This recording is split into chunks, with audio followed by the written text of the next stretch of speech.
Assalamualaikum warahmatullahi wabarakatuh. Perkenalkan, nama saya Ilham Aminuddin dari Universitas Ahmad Dahlan dengan NIM 200005134 dari kelas 2C.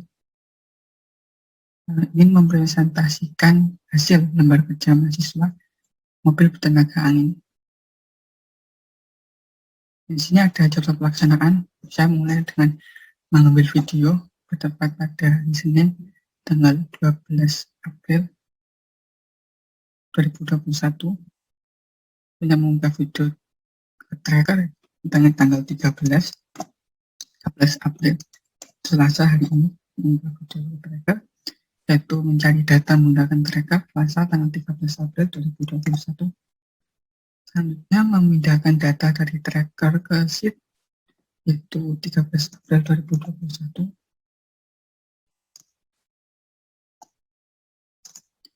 Selanjutnya menjawab pertanyaan. Ini juga Selasa 13 April 2021. Dan terakhir hari ini itu presentasi.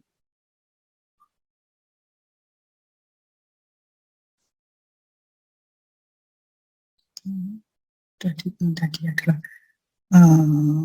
prosedur kerjanya. Tersedia.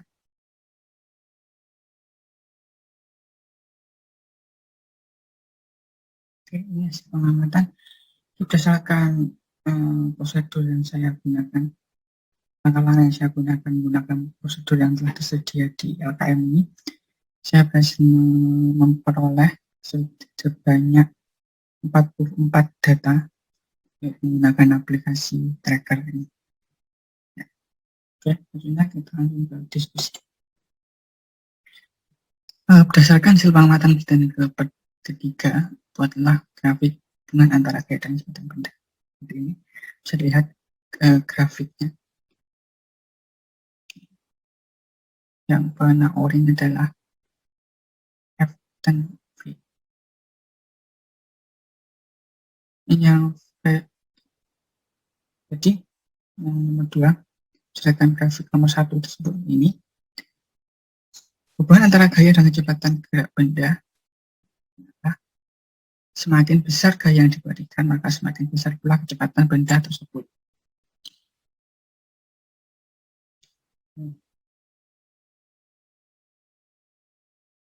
Tapi tidak terlalu demikian. Kenapa? Karena seperti yang dicontohkan tabel berikut, tabel ini nomor 1 tadi, tabel ini membuktikan bahwa gaya benda juga dipengaruhi oleh berat benda, luas benda, permukaan yang dilalui benda tersebut, serta bentuk benda yang berpengaruh terhadap gaya yang diberikan kepada benda tersebut, dan akhirnya berpengaruh terhadap kecepatan gerak benda tersebut. Yang nomor 3, berdasarkan kegiatan hasil pengamatan tersebut, buatlah grafik hubungan antara gaya dan usaha. Nomor 4, berdasarkan grafik nomor 3 tersebut, bagaimana hubungan antara gaya dan usaha. Ya, jadi hubungan antara gaya dan usaha adalah semakin besar gaya yang diberikan, maka semakin besar pula yang diperoleh. Ya, semakin besar pula usaha yang diperoleh. Seperti yang tertera pada tabel atau pada grafik ini, nomor 3. Jika usahanya naik, maka gayanya akan naik. Begitu pula sebaiknya jika grafik gayanya turun, maka usahanya akan turun. Oke, nomor 5. Berdasarkan pengamatan yang kalian lakukan, buatlah grafik hubungan antara usaha dan energi kinetik. Jadi ini grafiknya.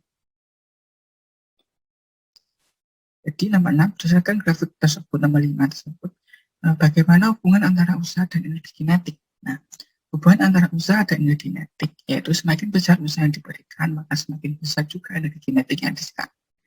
Terus pertanyaannya, kenapa di tabel berbeda?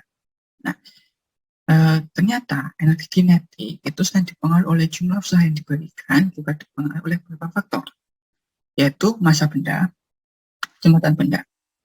Karena semakin berat untuk benda, maka semakin semakin rendah juga kinetik yang dihasilkan. Juga semakin lama kecepatan suatu benda, maka semakin lama benda, maka kecepatan tersebut akan melambat. Nah, itu membuat energi kinetik juga melambat. Nah, nomor 7. Jika memindahkan besi yang awalnya diam dan bermassa 5 kg setelah 2 second, kecepatan geraknya menjadi 10 meter per second. Tentukan berapa gaya yang dilakukan oleh Mika.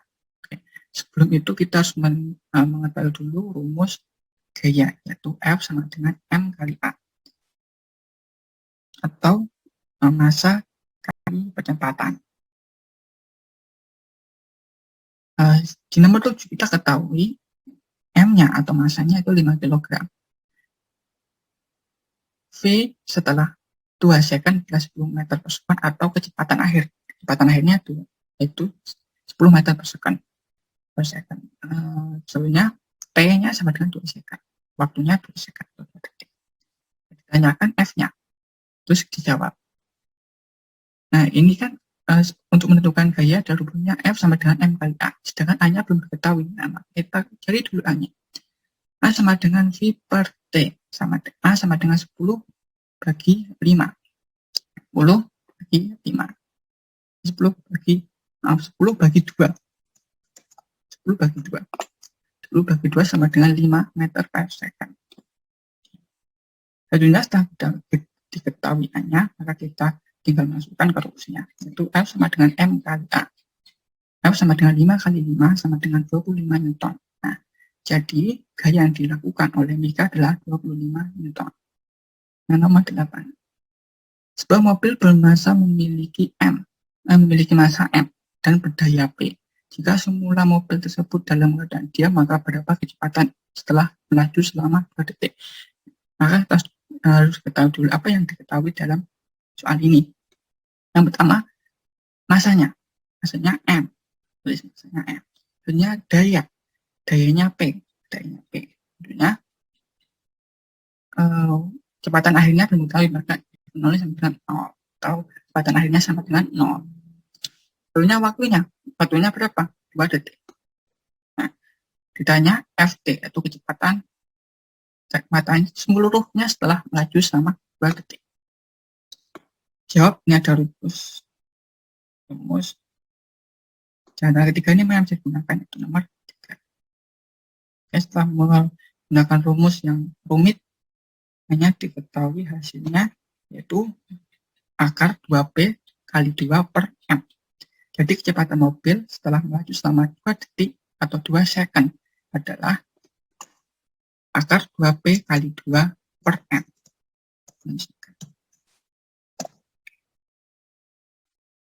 Kesimpulan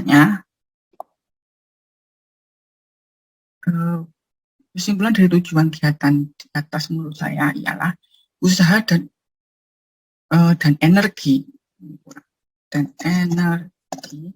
saling berhubungan erat atau tidak dapat dipisahkan karena keduanya saling mempengaruhi satu sama lain.